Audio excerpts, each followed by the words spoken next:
Lewat keterangan tertulis dari Kementerian Luar Negeri, Presiden Prabowo disebut akan menggunakan kesempatan KTT BRICS ini menyuarakan sikap dan posisi Indonesia sebagai bridge builder atau membangun jembatan atas berbagai isu global dan upaya kolektif di tengah situasi dunia yang semakin tidak menentu.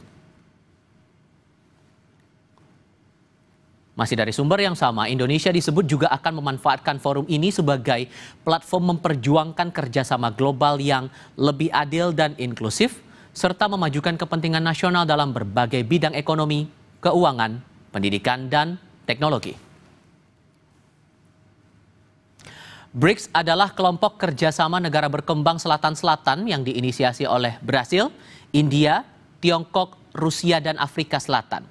Bergabung sebagai anggota ke-10 pada awal tahun 2025, ini akan jadi debut perdana Indonesia hadir dalam KTT BRICS. Kita akan bahas peran Indonesia dalam agenda KTT BRICS ini, serta bagaimana kerjasama internasional ikut memberikan benefit pembangunan dalam negeri bersama pengamat hubungan internasional Teguh Reza Shah. Pak Reza, selamat malam, apa kabar Pak?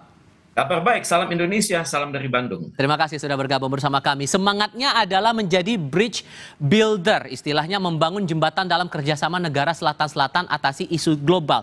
Sementara kita baru bergabung di awal tahun 2025. Apakah posisi kita sekuat itu untuk mencapai target bridge builder itu, Pak? Terima kasih. Tentunya yang dimaksud oleh bridge builder ini pertama internal ya, kerjasama di dalam selatan. Jadi di dalam Global South itu kan ada Asia, Afrika, Latin Amerika. Maksudnya di dalam selatan-selatan itu dikomunikasikan dulu itu pertama. Dan yang kedua bridge builder dengan negara-negara yang bukan anggota BRICS. Tentunya tanpa perlu disebutkan itu adalah negara-negara G7 ya. Dan kali ini tampaknya Presiden Indonesia datang dengan percaya diri karena kita memiliki dukungan diplomatik yang kuat. Kalau kita berbicara selatan-selatan, kedudukan kita sudah sangat kuat dari tahun 1955. Kemudian kita juga memiliki citra positif di internal selatan-selatan dan juga di kalangan G7. Tepat sekali kata kunci bridge builder, tapi tentunya jangan kita tafsirkan secara material, karena bridge itu kan menghubungkan antar jembatan. Pada saat yang sama jembatan itu hendaknya saling berhubungan. Jadi saya pikir bridge builder yes, tapi juga communicator juga yes. Dengan posisi kita yang menganut politik internasional bebas aktif, kemudian kita bergabung ke beberapa organisasi internasional lain, sebutlah Global South, kemudian G20, banyak negara yang kita ikut serta di sana begitu. Dengan semangat bridge builder itu, maka tantangan apa yang seharusnya betul-betul dicermati agar goalnya bisa dapat gitu, Pak? Tantangan pertama itu adalah internal challenges ya, tantangan internal BRICS sendiri, yakni ada ketimpangan ekonomi antara negara BRICS satu dengan negara ekonomi lain. Cina yang paling kuat, kemudian Cina juga sangat berbeda jauh GDP-nya dengan India, kemudian juga dan anggota yang lain. Kemudian tantangan kedua adalah governance, jadi tata kelola yang baik itu belum merata, kita belum punya standar dalam governance. Kemudian masih ada tantangan selanjutnya adalah institutional capacity, sangat sulit mempersatukan anggota-anggota yang berbagai kelompok tersebut. Juga kita menghadapi tantangan internal eksternal saat ini, yakni geopolitical tensions, di mana semua kita menghadapi ancaman tarif dari Donald Trump, kemudian juga kita menghadapi economic uncertainty atau ketidakpastian ekonomi di tingkat global, kemudian kita menghadapi juga proteksionisme makin hari makin besar, bukan hanya dari Amerika Serikat dan sekutu-sekutunya, tapi mungkin juga dari sekutu-sekutu yang belum muncul seperti Australia, Selandia Baru, Jepang, dan Kanada.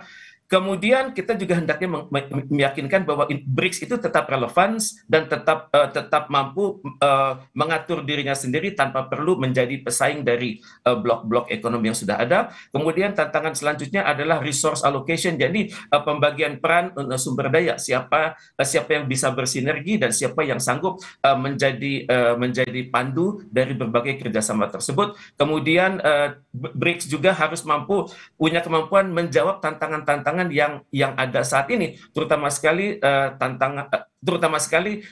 dari dampak krisis di Eropa dan juga di Timur Tengah antara Iran dan Israel. Tentunya juga BRICS akan memiliki tantangan ke depan, bagaimana menyusun suatu joint communique yang lunak tanpa perlu menekan Amerika Serikat, tanpa perlu menghakimi siapa pelaku-pelaku hukum internasional yang keliru saat ini.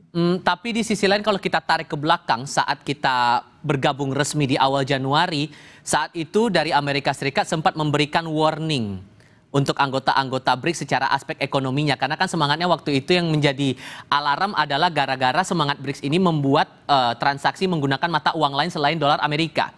Nah, apakah dengan kita debut pertama kali di KTT BRICS ini, Pak, membuat posisi kita, hubungan kita antara Eropa dan juga Amerika Serikat bakal renggang atau justru bisa sebaliknya?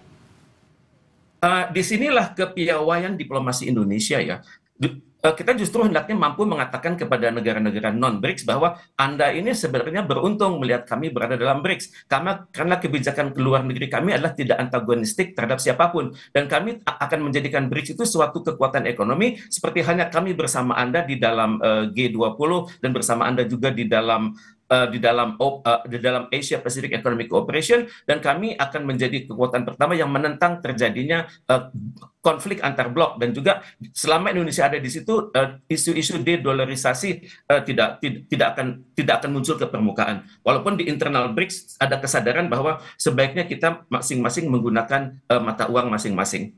Oke. Dengan membawa isu ekonomi inklusif, kemudian artificial intelligence, kemudian pemerintahan berkelanjutan, gimana caranya agar hasil KTT BRICS ini bisa dibawa ke Indonesia dengan hasil yang nyata dan betul dirasakan oleh masyarakat? Singkat saja, Pak.